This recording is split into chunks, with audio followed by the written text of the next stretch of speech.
Hello, Internet. So, what would you do with $1 million? Think about that for a second. Okay, now that you've thought about that for a second, another question. Let's flip it a little bit. Why do you want $1 million?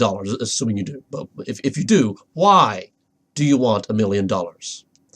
And think about this one for a second. And while you do, I'll welcome you to the Empirical Sword. I'm Lord Master DOC79, and I happen to believe that school doesn't teach. We have to be the masters of our education, and that's kind of what this entire playlist is about, showing you the things that school should be teaching, but isn't. For example, school does a horrible job of preparing us for handling money. Probably exemplified by certain answers that I imagine most people would have to the aforementioned questions, like what would you do with $1 million? I imagine most people are like, oh well, I'll kill my debts. Okay, that's pretty good. Buy a new house, buy a new car, maybe a boat. Donate to some charities. I'm imagining that's pretty much the kind of answers that would happen. Or maybe somebody buy a motorcycle, or buy a helicopter, or buy an airplane. Or did I say airplane? I can't remember. Or maybe somebody would buy like a $5,000 gaming computer.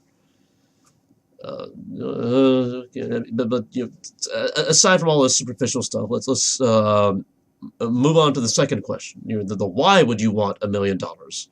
I'm imagining a lot of question marks there,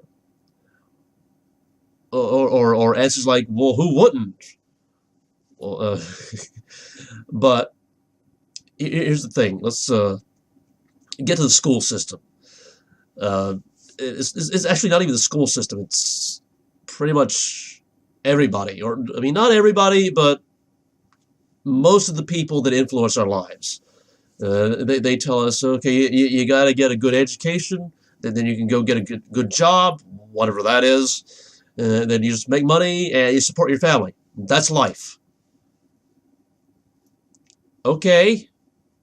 I don't know who gave these people authority to define what life is, but that's another video entirely.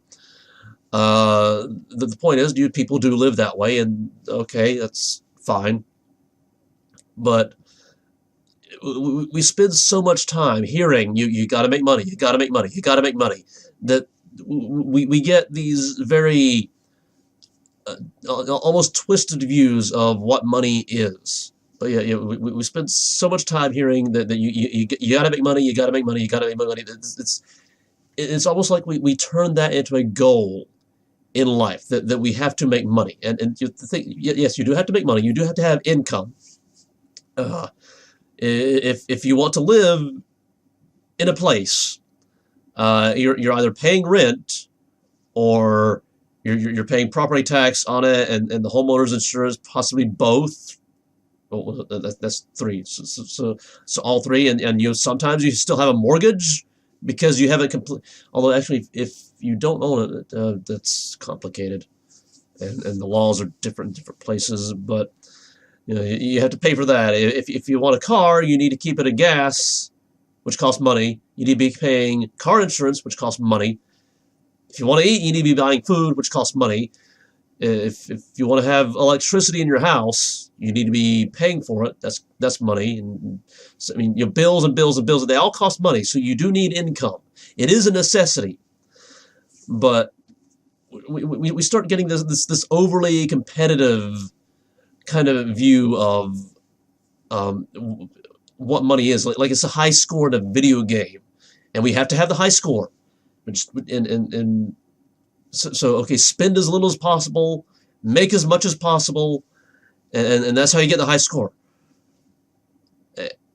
And okay, if you're not starving and you're actually in decent health, then okay.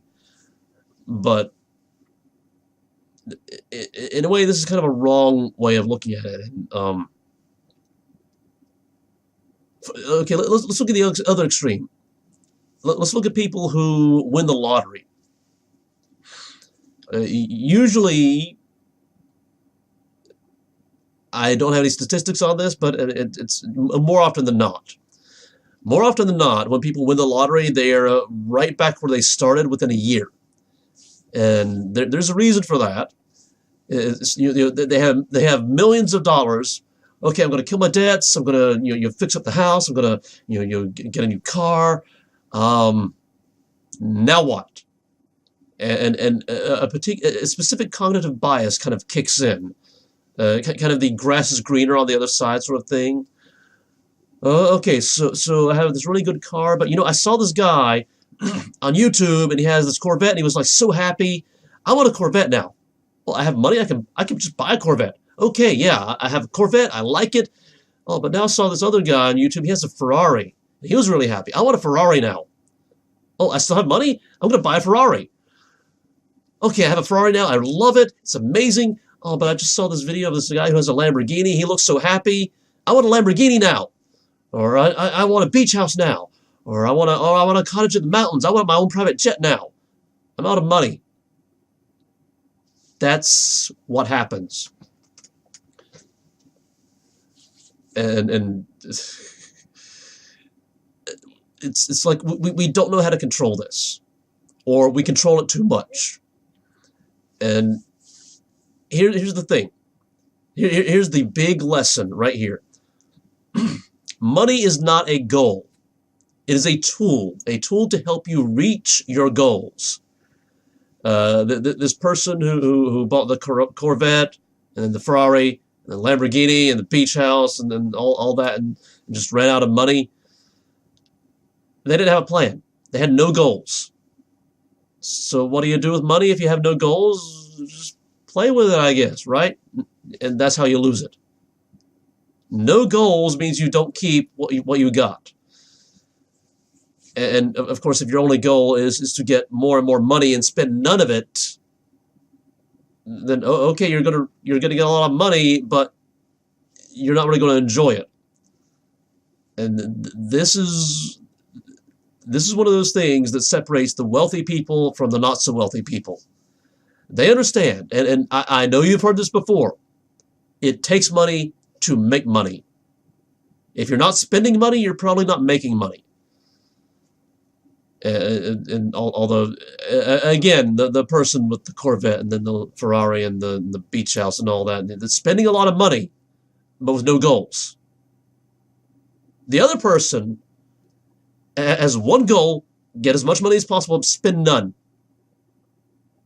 It's like we need both. We need to have goals and spend money in order to make money. And the truth is, most money, and there are a lot of business people who will probably disagree with what I'm about to say. Most money comes from not caring about money, but instead caring about people and wanting to do things for people.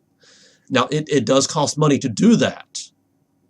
So it does still take money to make money, but money is just a byproduct of doing for other people. And that's what a lot of businesses will disagree with. Right there. A lot of businesses are concerned only with the bottom line. Again, the mentality of make as much as possible while spending as little as possible. And, well, I mean, that works. It doesn't necessarily do a lot in the world, but that's beside the point. I might even have to edit out most of this rambling. This is turning into a rambly video. But yeah, money is not a goal, it's a tool. It is a tool to help you achieve your goals. If you get money without goals, then you're either going to hold onto it desperately, or you're going to completely blow it. And this, again, the school doesn't teach this. So what would I do if I had $1 million? I have no clue. I mean, yes, I would kill my debts.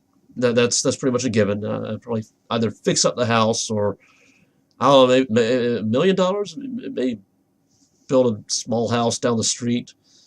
I don't know, fix up the car. After that, I'll shove $100 bills in garbage bags and go around to charities. Hey, you want a bag of money? Uh, and yes, business people, millionaires will be saying that's a sucky plan. And yes, that is a sucky plan, which is why I don't have money. But really, I think that people need to be focusing on this very seriously in the very near future, because the age of manual labor is coming to an end. We need to have more creative ways of making money, but if we don't know how to manage it, we're either going to be holding on to it desperately or just blowing it away.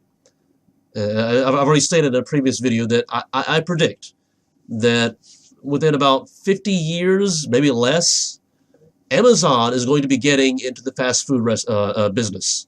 Only they're going to have robots doing everything. Flipping the burgers, frying the fries, and wrapping the burgers in the paper. Do they even still do that? I haven't had fast food since like the 80s or something. I don't like fast food.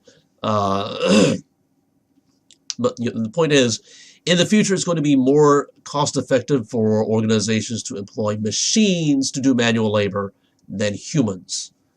So humans are going to have to get a little more creative about how to make money, instead of just doing the whole assembly line, factory work, manual labor thing. I mean, if you're working in a restaurant, that's what you're doing. You're essentially a machine on an assembly line, intended to shove food in front of lazy people who would rather pay for it than make it themselves. And I'm probably being a little overly harsh on people who want to eat in restaurants there. But the point is, we need to get a little more creative about how we make money. But to do that, we need to understand what money actually is. It's not the end goal. It is not something that we should be striving for. It is something that we should want to use to achieve our goals. And unfortunately, if our goals involve only satisfying ourselves, like buying fancy playthings, then we're not going to have it a lot.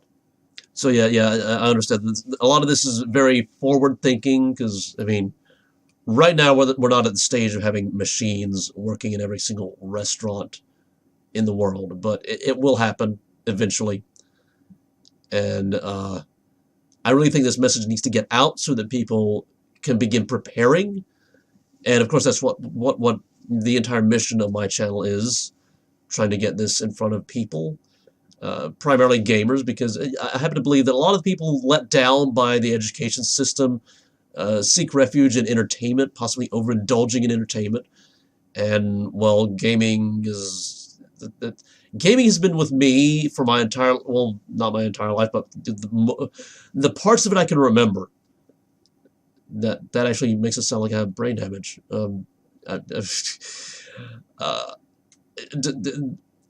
The early parts of my life, like when I was 2, I don't remember very well. That hopefully makes me sound less insane. But yeah, gaming is a language that I can speak well, air quotes. So this is my attempt to get this message in front of gamers, which it admittedly is a very niche part of the world, but yeah, I don't understand most entertainment, and you know, play in the areas where you understand, not the areas that you don't understand. So if you want to support, I feel like I'm losing my voice, but if you want to see more videos like these, or my gaming videos, which I'm using as a vehicle to get, well, not really a vehicle, more of a conveyor belt, really, to get this message to gamers. Then but if you just want to see more of my videos, then subscribe, bell icon, so you can be notified whenever I drop videos like these. And whatever you're watching next, I will see you then, and hopefully I will not be losing my voice.